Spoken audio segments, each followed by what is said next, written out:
হ্যাঁ, এটা একটু কাটা লাগবে আর এখানে অল্প একটু শুধু জোড়া দিবেন। ওইখান থেকে ওই যে লাইনটা ওইখান থেকে ওই যাবে, হ্যাঁ এইখান থেকে লাইন যাবে আর কি। না না না, এটা তো কভার তার, এটা পুরোটা তো কভার তার তো। পাঁচটা কল, টোটাল 5টা কল। হ্যাঁ হ্যাঁ।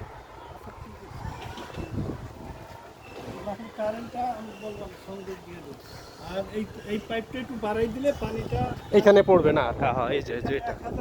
হ্যাঁ, 1000 লিটার। হ্যাঁ, 1000 লিটারের একটা টাঙ্কি ভরতে সময় আধা ঘন্টা 5 মিনিট, 5-7 মিনিট লাগতে পারে। 5-7 মিনিট লাগলে তো এর ভিতরে পানি করে দেবে। হ্যাঁ হ্যাঁ। খেয়াল করুন সাইডে দিয়ে চলে যাবে, আধা ঘন্টার ভিতরে খবর থাকবে।